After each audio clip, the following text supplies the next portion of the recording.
창세기 3장 15절입니다.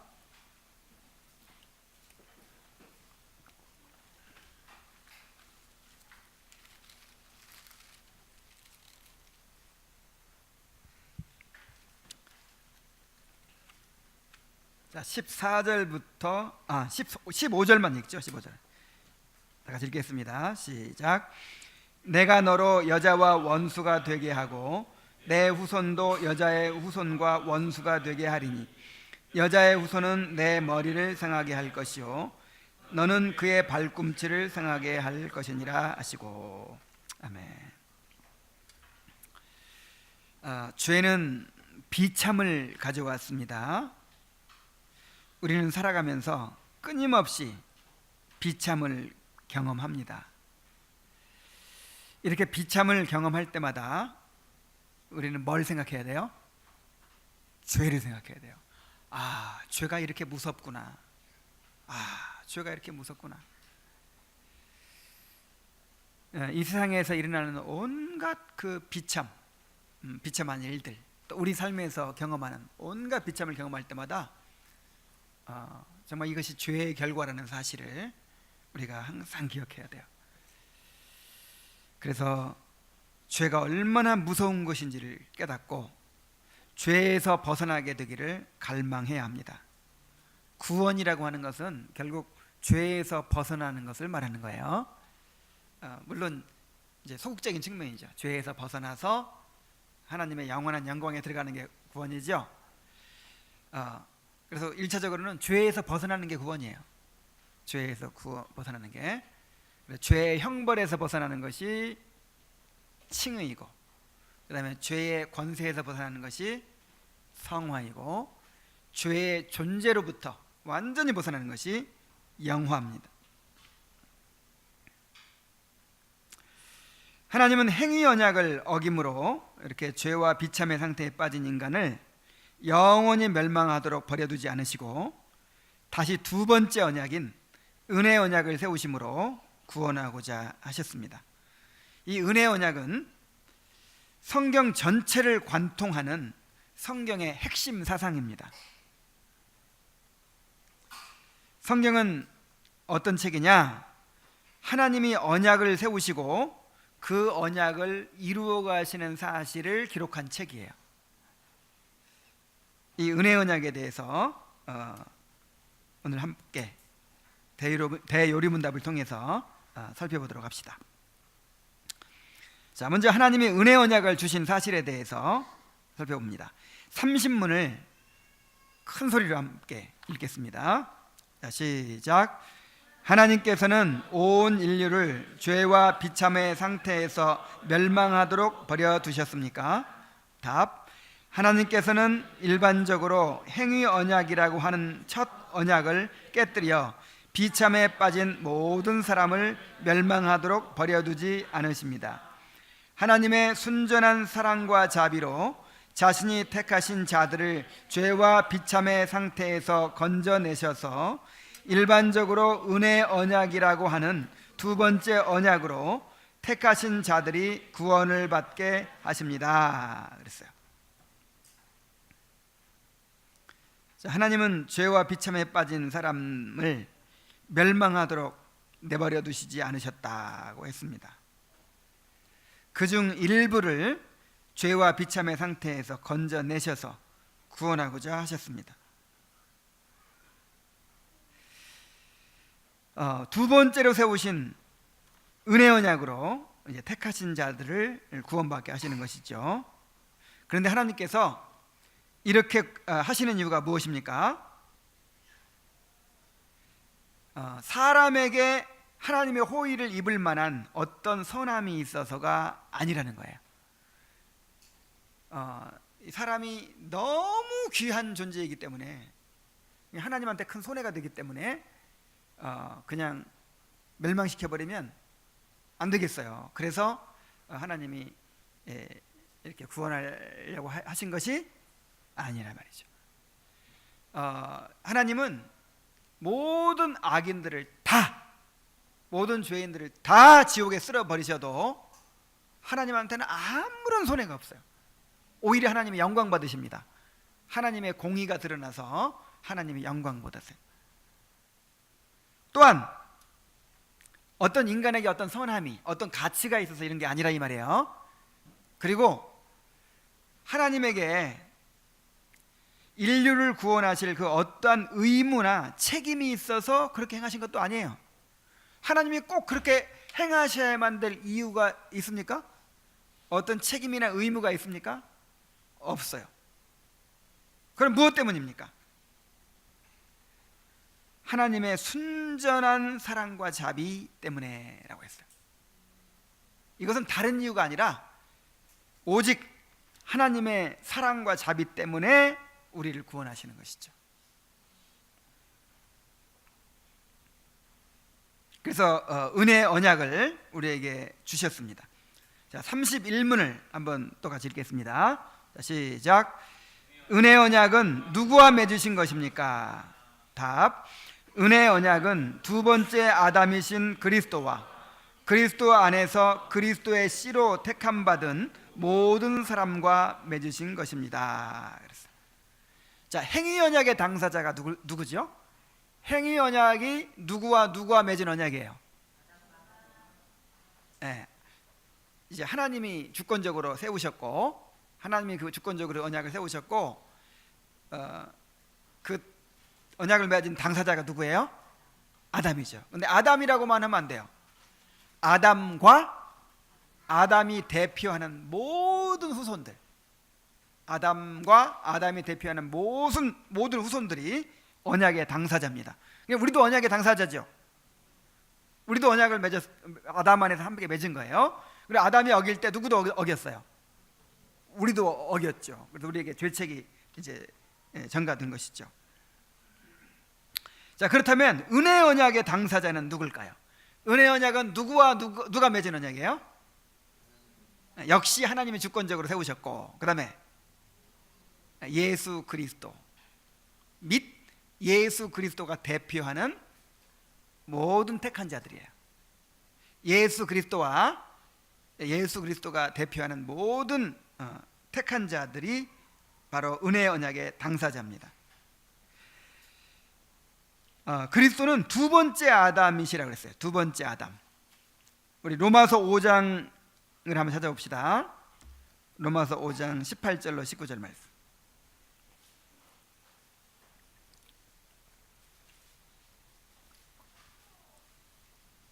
자, 찾았으면 함께 읽겠습니다. 시작. 그런즉 한 범죄로 많은 사람이 정죄에 이른 것 같이 한 의로운 행위로 말미암아 많은 사람이 의롭다 하심을 받아 생명에 이르렀느니라.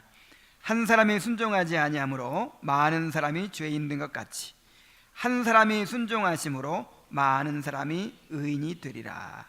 그러니까 아담이 우리를 대표해서 행위 언약을 맺었는데, 그 아담이 그 행위 언약을 어김으로 많은 사람이, 아담 안에서 함께 언약에 참여했던 많은 사람이 죄인이 된 것처럼, 그리스도 한 분이 하나님과 언약을 맺으심으로 그 그리스도 안에서 함께 언약에 참여했던 모든 사람들이 그리스도의 의를 전가받게 되었다, 그렇게 얘기하고 있죠.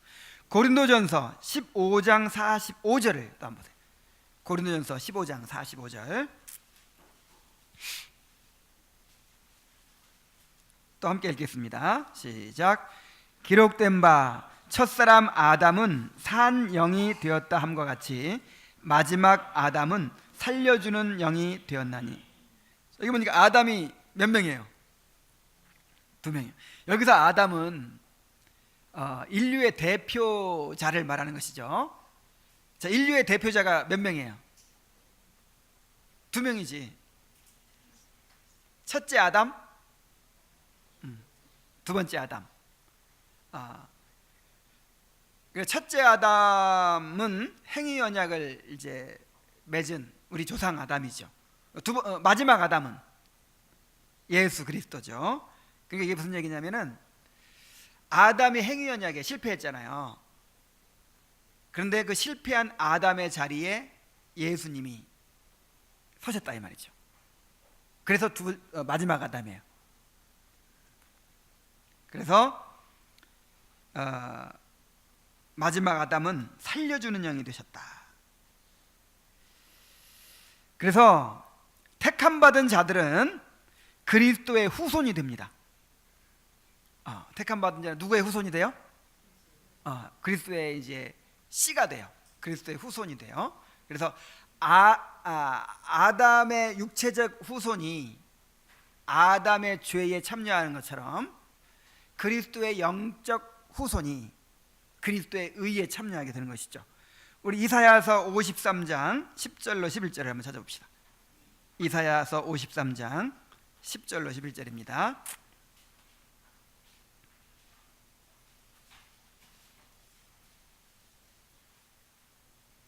자, 또 함께 읽겠습니다. 시작. 여호와께서 그에게 상함을 받게 하시기를 원하사 질고를 당하게 하셨은즉 그의 영혼을 속건제물로 드리기에 이르면 그가 씨를 보게 되며, 자, 뭘 보게 되며? 씨를, 이제 영적인 후손을 말하는 것이죠. 아담의 후손이 되는 방법은 뭐예요? 아담의 후손이 되는 방법, 그냥 아담의 후손으로 태어나면 되는 거예요. 육체적으로 태어나면 아담의 후손이 되죠. 예수님의 후손이 되는 방법, 예수님을 영접하고 예수님과 연합하면 되는 것이죠. 그의 날은 길 것이요 또 그의 손으로 여호와께서 기뻐하시는 뜻을 성취하리로다. 그가 자기 영혼에 수고하는 것을 보고 만족하게 여길 것이라. 나의 의로운 종이, 이제 예수님을 말하는 거예요. 나의 의로운 종이 자기 지식으로 많은 사람을 의롭게 하며, 자, 예수님이 많은 사람을 의롭게 했어요. 아담 한 사람이 많은 사람을 죄인 만든 것처럼 예수님이 많은 사람을 의롭게 하셨어요. 또 그들의 죄악을 친히 담당하리라. 그래서 첫 번째 아담과 두 번째 아담은 역할이 좀 달라요. 첫 번째 아담은 순종만 하면 돼. 순종만 하면 그 순종의 의가 후손들에게 다 미쳐서 모든 후손이 영생을 얻게 되거든요. 근데 두 번째 아담, 마지막 아담은 순종만 해가지고는 안 돼요. 빚이 있어, 빚. 죄가 있어요. 그래서 죄값을 치르는 것이 한 가지 있고, 그 다음에 순종하는 것이 한 가지 있고, 그래서 소극적인 수동적인 순종과 능동적인 순종이 다 필요한 거죠. 그래서 예수님은 그 예수님을 믿는 사람들, 택한 자들의 죄악을 친히 담당하셨고, 또 그들을 위해서 하나님의 모든 율법에 온전히 순종하심으로 의를 마련하셨습니다. 그래서 그 의가 이제 그 모든 믿는 자들에게 전가돼 가지고 의롭다함을 받는 것이죠. 그리고 칭의가 자세하게 말하면 두 가지 요소로 되어 있는 거예요. 하나는 뭐예요? 죄 용서, 그 다음에 의롭다 하심. 뭐와 뭐예요? 죄 용서와 의롭다 하심으로 우리가 칭의를 누리는 것이죠. 그러나 그리스도께서 모든 인류를 대표하시는 것은 아니에요. 요한복음 17장 9절 말씀 한번 보겠습니다. 요한복음 17장 9절.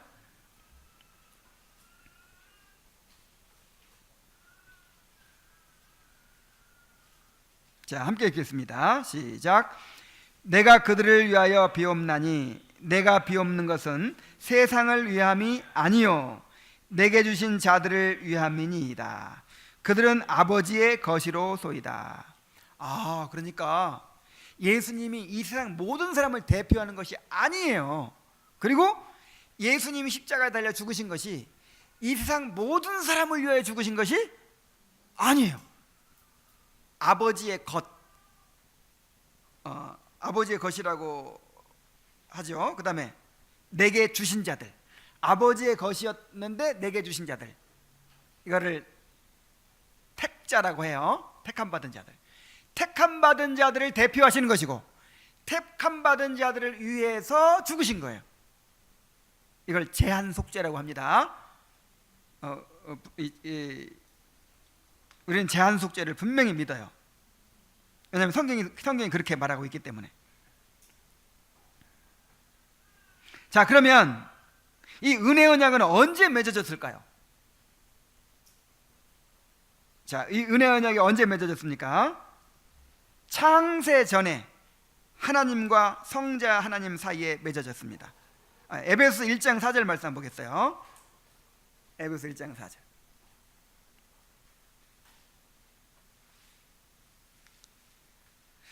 곧 창세 전에 그리스도 안에서 우리를 택하사 우리로 사랑 안에서 그 앞에 거룩하고 흠이 없게 하시려고 그랬죠.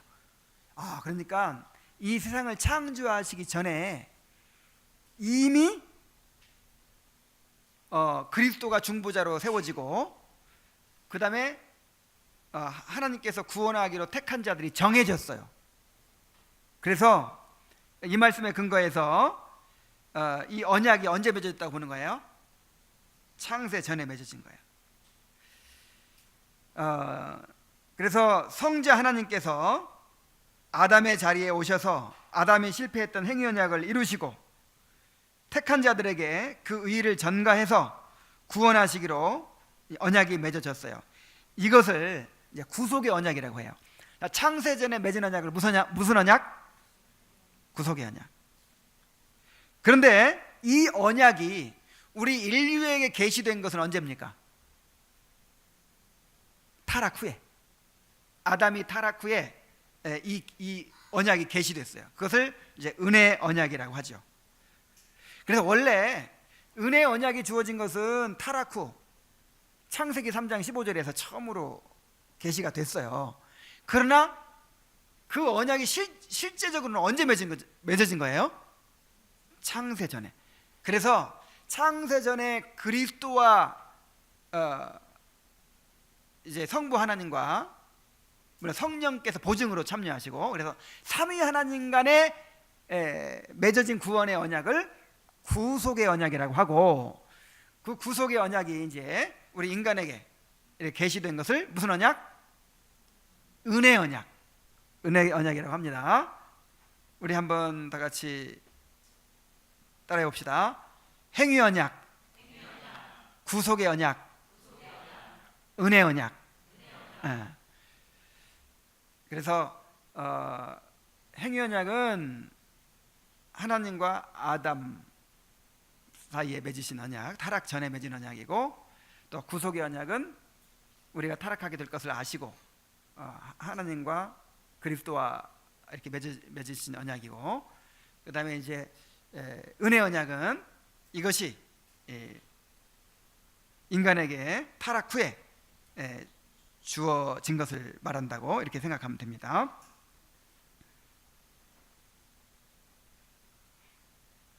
창세기 3장 15절에서 내가 너로 여자와 원수가 되게 하고, 이 뱀에게 이제 저주하시면서 그 은혜 언약을 계시하신 거예요.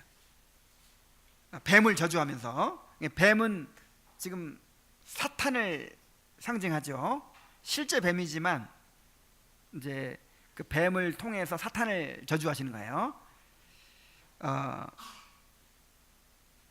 내가 너로 여자와 원수가 되게 하고 내 후손도 여자의 후손과 원수가 되게 하리니, 여자의 후손은 내 머리를 상하게 할 것이요. 여자의 후손이 여기서 누구예요?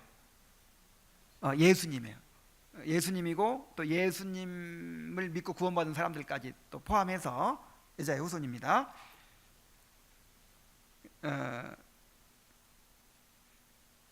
내 머리를 상하게 할 것이요. 자, 여자의 후손이 내 머리를 상하게 한다는 것은 뭐예요? 이제 마귀의 권세를 깨뜨린단 말이죠. 마귀의 권세를.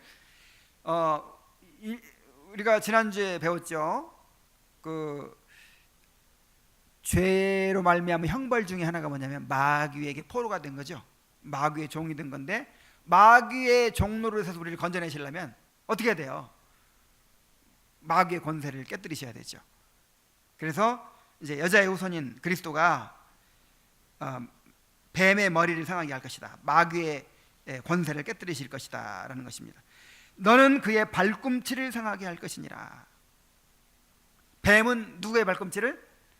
그리스도의 발꿈치를 상하게 한다. 이 발꿈치를 상하게 한다는 말은 이제 손상을 입히는 건데, 머리를 상하면 죽죠. 그런데 발꿈치 상하면 금방 나을 수 있죠. 그래서 마귀가 예수님을 십자가에 죽게 했지만은, 그러나 마귀는 그의 머리가 깨졌죠.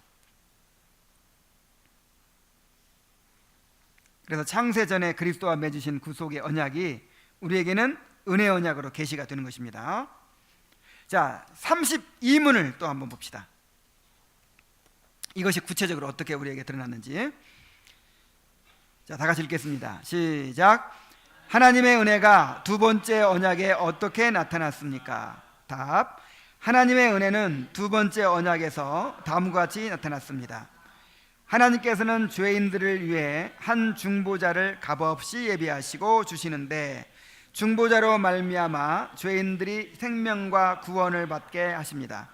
그리고 죄인들이 중보자와 관계를 맺을 수 있도록 믿음을 요구하시는데, 하나님께서 택하신 모든 사람에게 성령을 약속하시고 주셔서 그들로 믿게 하시며 그들에게 다른 모든 구원의 은혜도 베풀어 주십니다.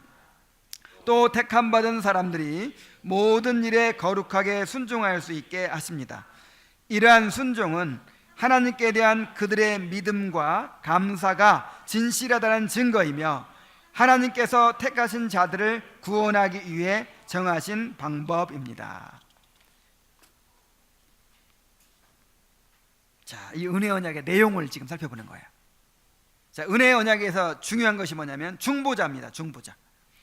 행위 언약에서는 중보자가 있어요, 없어요? 있어요, 없어요? 누가 중보자죠? 행위 언약에는 중보자가 필요 없어요.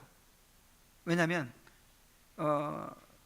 아담과 하와에게 순종할 수 있는 능력이 있어요. 하나님의 말씀에 순종할 수 있는 능력이 원의가 있었기 때문에 중보자가 필요 없어요. 그냥 순종하면 돼요. 순종하면 영생 얻는 거예요. 그러나 은혜 언약에서는 타락 후에 맺어졌잖아요. 그래서 순종할 수 있는 능력이 있어요, 없어요? 없어요. 그래서 중보자가 필요해요. 중보자. 그래서 중보자를 통해서 영생을 주십니다.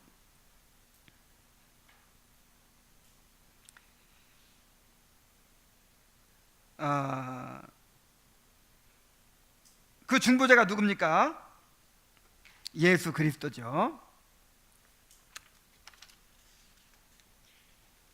그래서 하나님은 중보자 그리스도를 보내주실 것을 약속해 주셨습니다. 그래서 내가 너로 여자와 원수가 되게 하고 내 후손도 여자의 후손과 원수가 되게 하리니 여자의 후손은 내 머리를 상하게 할 것이요 할 때, 그 여자의 후손을 보내주시겠다는 거예요. 왜 여자의 후손이라고 했을까요? 동정녀 마리아에게 태어나신 그리스도. 남자의 씨를 받지 않고 아담의 씨를 받지 않은 사람만이 중보자가 될 수 있어요. 그러니까 중보자의 조건은 두 가지인데, 크게 하나는 사람이어야 돼요. 자, 인류의 대표가 되려면 천사가 될 수 없어요. 그죠? 인류의 대표가 되려면 똑같은 사람이어야 돼요. 근데 아담의 후손은 안 돼. 이미 아담의 후손은 실패했잖아요. 다 죄인이잖아요. 그래서 아담의 후손이 아니면서 사람이어야 돼요. 그러려면 아담의 씨를 받지 않은 사람이어야 되는데, 그래서 성령으로 잉태하신 것이죠. 성령으로 잉태해서 동정녀 마리아에게 나셨다. 그렇게 사도신경에서 우리가 고백하죠. 그래서 여자의 후손입니다. 여자의 후손.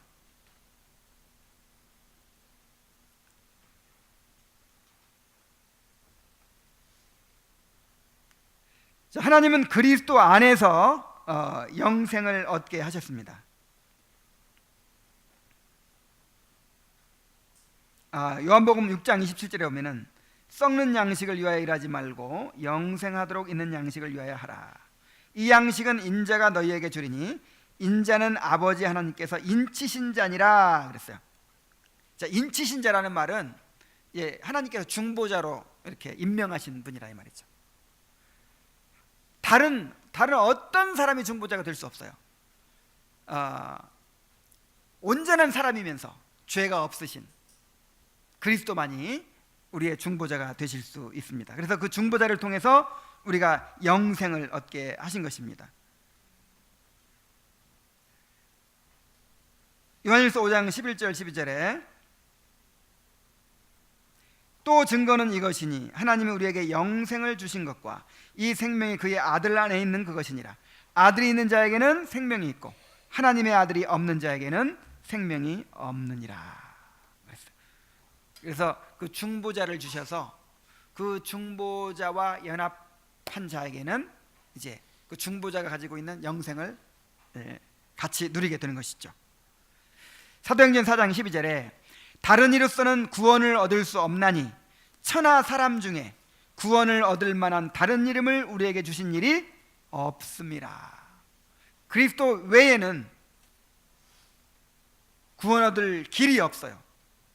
왜냐하면 영생을 얻을 수 있도록 중보자로 그리스도를 세우셨기 때문에.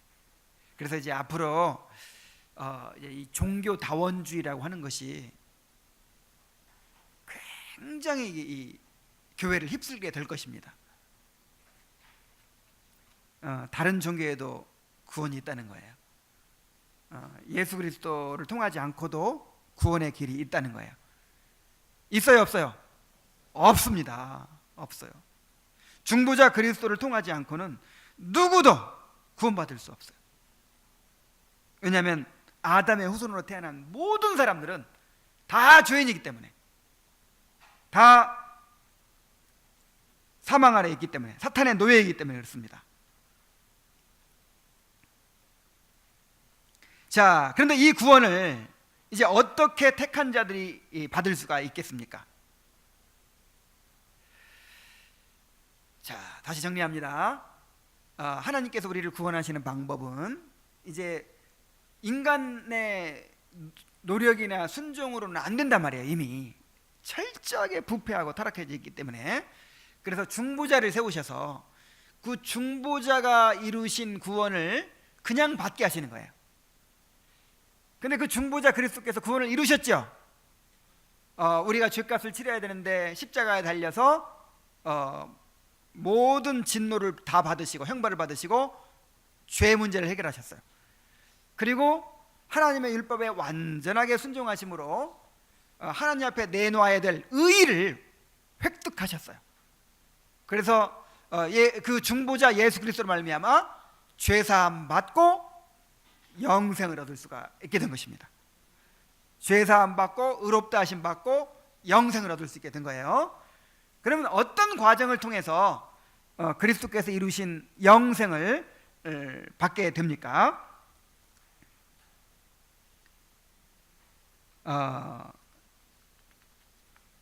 여기 32문에서 뭐라고 했었냐면은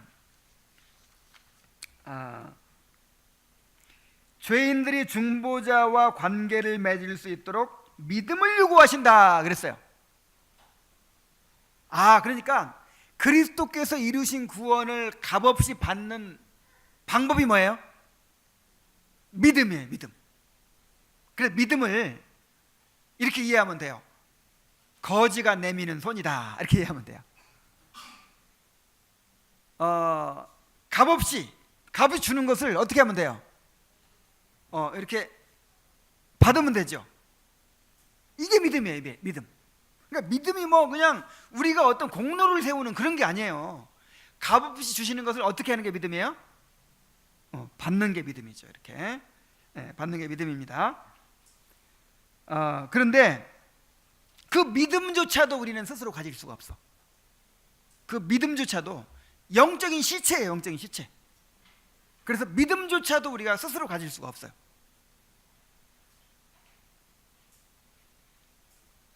하나님께서 주셔야 됩니다. 그래서 성령으로 믿게 하시고 구원의 은혜를 받게 하신다 그랬어요. 성령을 보내셔서 그 복음을 깨닫게 하시고, 그 다음에 이제 마음을 열으셔서 예수 그리스도를 믿게 하십니다.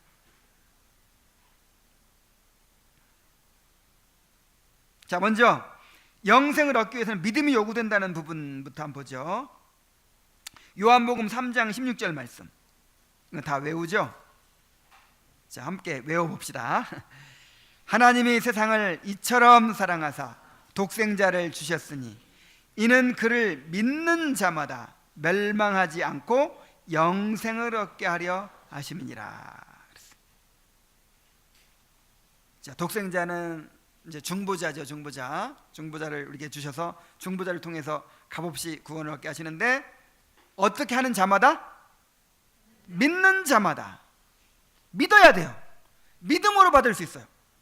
요한복음 1장 10절에 보면은 영접하는 자 곧 그 이름을 믿는 자들에게는 하나님의 자녀가 되는 권세를 주셨다 그랬어요. 그런데 그래서 이제 하나님께서 우리를 구원하시려면 뭐부터 줘야 돼요? 믿음부터 줘야 돼요. 믿음부터 선물로 주셔야 돼요. 그래야 그 믿음을 가지고 이제 예수 그리스도를 영접해서 예수 그리스도를 믿어서 영생을 얻는 것이죠. 그런데 믿음을 어떻게 주시느냐? 성령에 의해서 택한 자들에게 믿음이 주어진다는 거예요.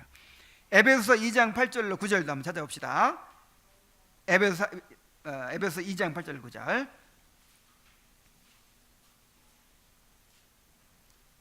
자, 읽습니다. 시작. 너희는 그 은혜에 의하여 믿음으로 말미암아 구원을 받았으니 이것이 너희에게서 난 것이 아니요 하나님의 선물이라. 행위에서 난 것이 아니니 이는 누구든지 자랑하지 못하게 함이라 그랬어요. 자, 보세요. 원인이 뭐예요? 은혜에 의하여 그랬죠. 과정이 뭐예요? 믿음으로 말미암아 구원을 받았으니. 그러니까 믿음으로 말미암아 구원을 받은 것, 요게 선물이라는 거예요. 선물.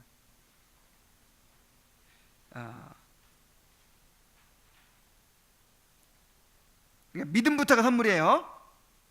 그러니까 어떤 사람들은 이렇게 보는 사람들이 있어요. 믿음으로 말미암아 구원을 받았으니 해서 구원을 받았으니 요것만 은혜래요. 요것만. 그러니까 믿음으로 말미암아는 우리가 하는 거래요. 이게 이제 요 알미니안주의자들이 그렇게 보는 건데, 그래서 여러분 같은 믿음이라도요, 우리가 생각하는 믿음하고 저쪽 이 알미니안주의자들이 생각하는 믿음이 달라요. 우리가 생각하는 믿음은 하나의 수단으로서의 믿음이에요. 무슨 믿음? 수단. 하나님의 은혜를 값없이 받게 하는 어떤 수단으로서, 그냥 말하자면 선물을 주는데 선물을 주는데 그 손잡이를 이렇게 잡을 수 있도록 준 거나 똑같아요. 선물에 딸려 있는 거예요. 근데 이제 알미니안주의자는 어떻게 생각하냐면 공로적 믿음으로 생각해요. 공로적 믿음. 그러니까 다 은혜야, 다. 근데 뭐는 내가 했다? 믿는 건 내가 했다. 믿는 건. 그러니까 사람이 철저하게 부패했지만 최소한 믿을 수는 있다 이거예요. 믿고 안 믿고 그거는 내가 택할 수 있다. 이게 이제 알미니안주의자들이 말하는 것이죠. 그럼 여러분, 믿고 안 믿고를 내가 택할 수 있어요, 없어요? 하나님이 믿음을 주시지 않으면 누가 믿음을 가질 수 있겠어요? 그래서 믿음으로 말미암아 구원을 얻었나니, 요 전부가 다 은혜예요. 전부가. 이것이 너희에게서 난 것이 아니라 하나님의 선물이라.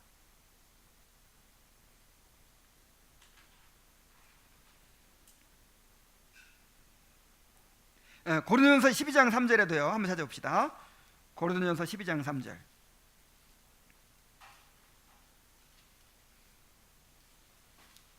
자, 다 같이 읽겠습니다. 시작. 그러므로 내가 너희에게 알리노니 하나님의 영으로 말하는 자는 누구든지 예수를 저주라 할 자라 하지 아니하고 또 성령으로 아니하고는 누구든지 예수를 주시라 할 수 없느니라. 성령으로 하지 않으면 예수님을 주님으로 영접할 수가 없다 이 말이에요. 그래서 아직 믿음을 갖지 못한 분들을 위해서 기도해야 돼요. 그리고 내가 아직 믿음을 갖지 못했다고 생각하면 기도해야 돼요. 뭐하라고 기도해야 될까요? 내게 믿음을 주시옵소서. 내게 은혜를 베푸셔서 내게 믿음을 주시옵소서. 이렇게 기도하셔야 됩니다. 그리고 성령께서 임하셔서 지금 교회에 새로 나온 분들 거듭나게 하셔서 믿음을 주시도록 그렇게 기도해야 돼요. 성령께서는 택함 받은 자들에게 여러 가지 은혜를 베푸십니다. 갈라디아서 5장 21절 23절에 보면은 오직 성령의 열매는 사랑과 희락과 화평과 오래 참음과 자비와 양성과 충성과 온유와 절제니 이 같은 것을 금지할 법이 없느니라. 그러니까 믿음을 가지고 영생을 얻은 사람들은요 이런 열매들이 나타나요. 이게 다 누구의 선물이에요? 성령의 은혜예요. 은혜. 자, 그리고 성령에 의해서 믿음이 택한 자들에게 주어질 뿐만 아니라 택함 받은 자들이 모든 일에 순종할 수 있게 하십니다.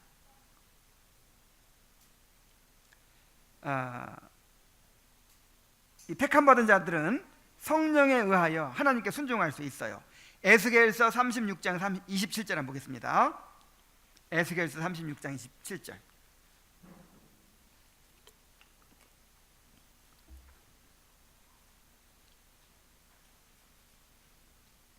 자, 함께 읽어보겠어요. 에스겔서 36장 27절. 자, 시작. 또 내 영을 너희 속에 두어 너희로 내 율례를 행하게 하리니 너희가 내 규례를 지켜 행할지라. 여러분, 이게 이제 새 언약이거든. 새 언약. 이제 은혜 언약이 시대마다 계속 이렇게 이제 새롭게 계시가 되는데, 똑같은 은혜 언약이 그 시대마다 이렇게 새로운 방식으로 시행이 되는데, 이것을 이제 새 언약이라고 하는데, 또 내 영을 너희 속에 두어 너희로 내 율례를 행하게 하리니 너희가 내 규례를 지켜 행할지라 그랬죠. 그래서 은혜 언약이요, 단지 그냥 구원받게 해준다, 단지 지옥 안 가게 해준다, 요게 아니라는 걸 알 수 있죠. 뭐가 은혜 언약이에요? 순종하게 해주는 게 은혜 언약이에요. 뭐하게 해주는 거? 순종하게 해주는 거.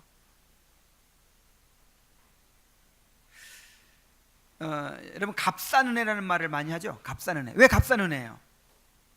값싼 은혜를 주장하는 사람들이 이런 얘기를 하거든요. 우리가 변화되든지 안 되든지, 순종하든지 안 하든지 상관없이 은혜는 값없이 주는 거니까, 공짜니까 그냥 무조건 믿기만 하면 구원받는다, 이래요. 그냥 내가 믿는다 신앙 고백만 하면 그냥 무조건 다 구원이라는 거예요.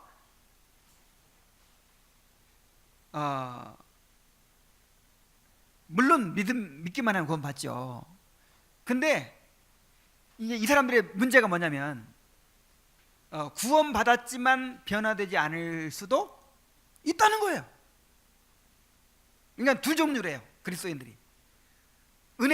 구원은 공짜니까, 은혜니까 구원받고 나서 이렇게 실제로 성화가 되고 성화 열매를 맺고 변화가 된 사람 믿고, 그냥 구원만 받고 그냥 변화는 안 된 사람, 전혀 변화가 없는 사람도 있다는 거예요.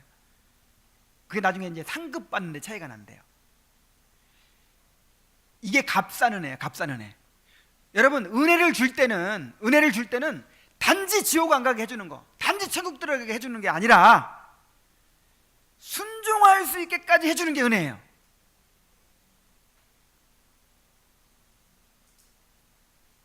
자, 보세요.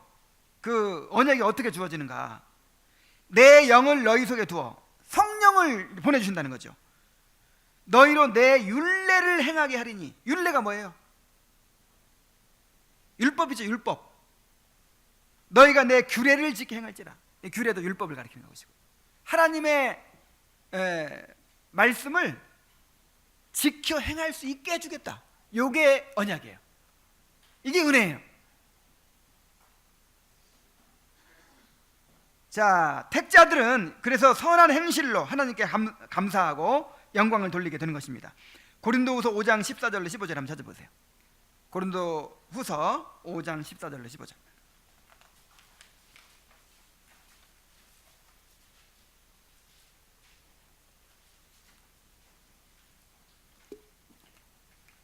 자, 함께 읽어보겠습니다. 자, 시작.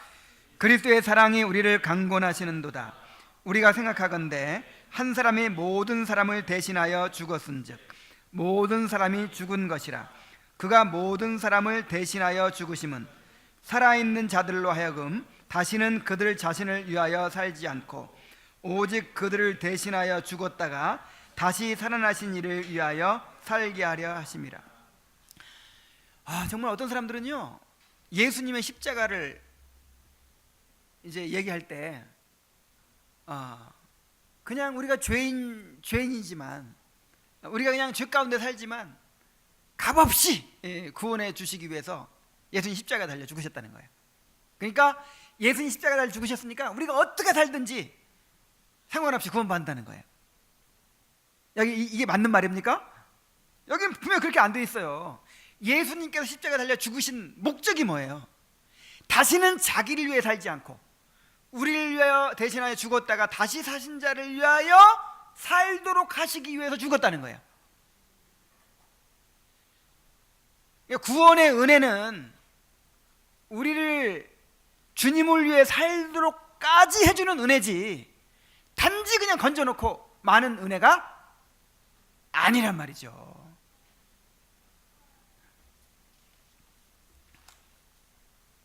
그래서 순종은 그들의 믿음과 감사가 진실하다는 증거가 된다고 그랬어요.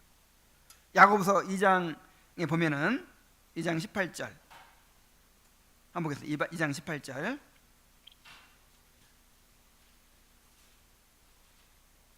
어떤 사람은 말하기를 너는 믿음이 있고 나는 행함이 있으니 행함이 없는 내 믿음을 내게 보이라.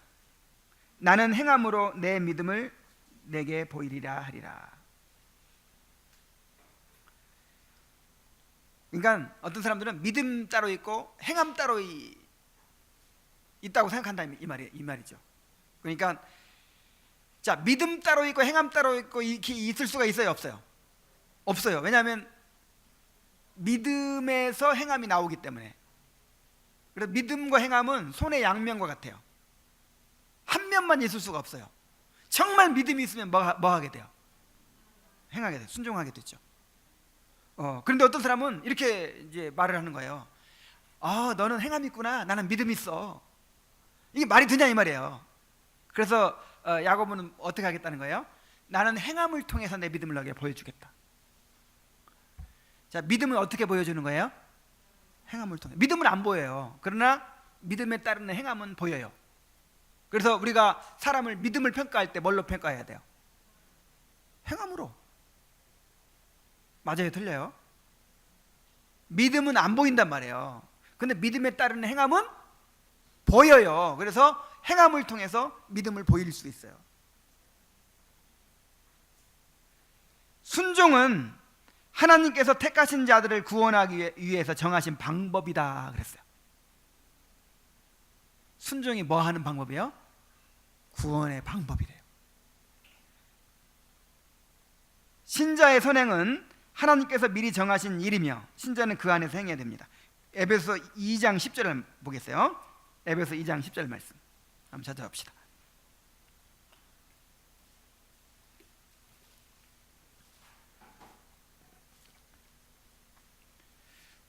우리는 그가 만드신 바라 그리스도 예수 안에서 선한 일을 위하여 지으심을 받은 자니 이 일은 하나님이 전에 예비하사 우리로 그 가운데서 행하게 하려 하심이니라. 자, 우리 에베소서 강의할 때 배웠죠? 여기서 만드신 바라가 처음 창조된 걸 말한다 그랬어요? 새로 구원받은 걸 말한다 그랬어요? 에? 금방 잊어버리셨어. 우리가 구원받은 걸 말한다고 했잖아요. 지금 요거 전에 에베소 2장 9절 10절이 있는 거예요. 너희가 그 은혜를 인하여 믿음으로 말미암아 구원을 얻었나니 이것이 너희에게 난 것이 아니요 하나님의 선물이라. 그 다음에 지금 10절이 있잖아요. 그죠? 그러니까 여기서 우리가 그의 만드신 바라 하는 말은 새로운 피조물로 만들어진 구원받은 걸 말한다 이 말이죠. 근데 구원의 목적이 뭐예요? 그리스도 예수 안에서 선한 일을 위하여 지으심을 받은 자다. 무슨 일을 위하여? 선한 일을 위하여 지으심을 받았다. 구원받았다. 이 일은 하나님의 전에 예비하사 우리로 그 가운데서 행하게 하려 하심이라. 그러니까 우리가 하나님께 순종하고 선한 일을 하도록 우리를 구원하셨다는 거예요. 신자의 순종은 구원의 목적입니다. 믿음의 결과이고 구원의 목적입니다. 우리 한번 따라해 봅시다. 신자의 순종은 믿음의 결과이고 구원의 목적이다. 자, 이것도 언젠가 제가 말씀드린 적이 있는 것 같은데, 자, 로마서가 이 복음의 그야말로 그 핵심을 담고 있는 그런 책이라고 우리가 알고 있죠. 로마서가 어떤 책인지를 딱 보여주는 말씀이 있어요. 맨 처음에 시작하면서 이 로마서의 목적이 이거다 이렇게 얘기하고, 맨 마지막에 결론으로 또 로마서가 이거다 이렇게 하는 구절이 있어요. 그것이 5절과 26절입니다.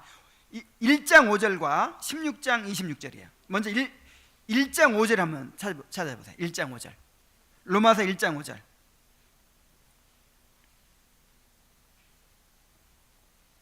자, 함께 읽습니다. 자, 시작. 그로 말미암아 우리가 은혜와 사도의 직분을 받아 그 이름을 위하여 모든 이방인 중에서 믿어 순종케 하나니. 믿어 순종케, 거기 밑줄을 한번 쳐보세요. 믿어 순종케. 그러니까 지금 바울 사도의 사역의 목적이 뭐예요? 믿어 순종케. 이 로마서를 쓰는 목적이 뭐예요? 믿어 순종케. 믿어서 어떻게 하게? 순종하도록. 그 다음에 16장 26절 봅니다. 이제 맨 마지막. 또 같이 읽어보겠습니다. 자, 시작.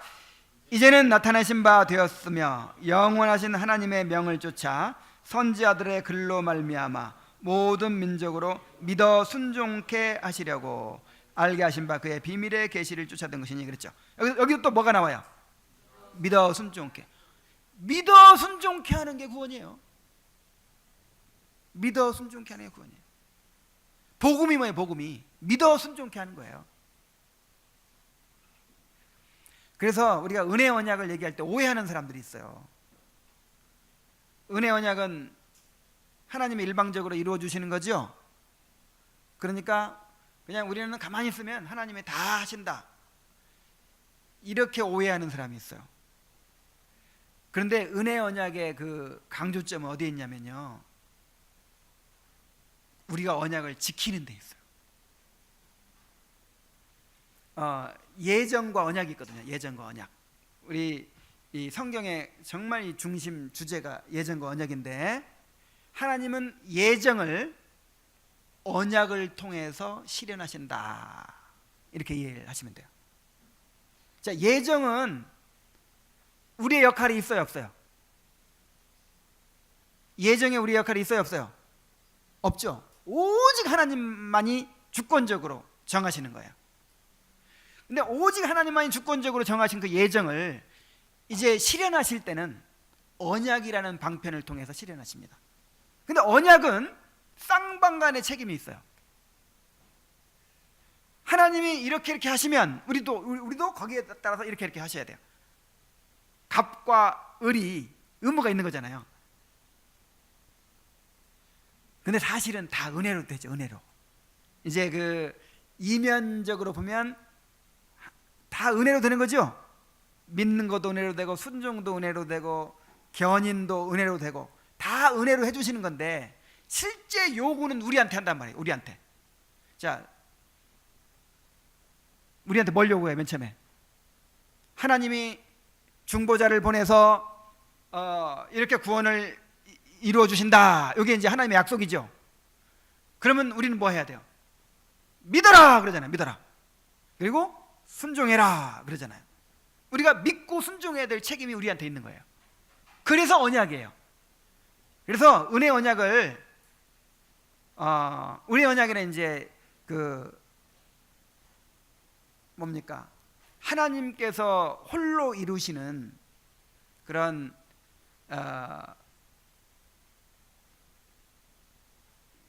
그 홀로 이루시는 그 뭐라고 그러죠? 갑자기 생각이 안 나네. 응? 그렇지. 편무성이 있어요, 분명히. 그죠? 하나님께서 언약을 세우시고 그 언약을 이루어 가시니까 그 편무성이 있지만 실제로 우리에게 드러날 때는 쌍무적이에요. 우리는 언약 백성이에요. 언약 백성의 책임이 뭐예요? 언약을 지켜야지. 언약에 신실해야지. 그래서 항상 언약의 말씀을 선포하잖아요.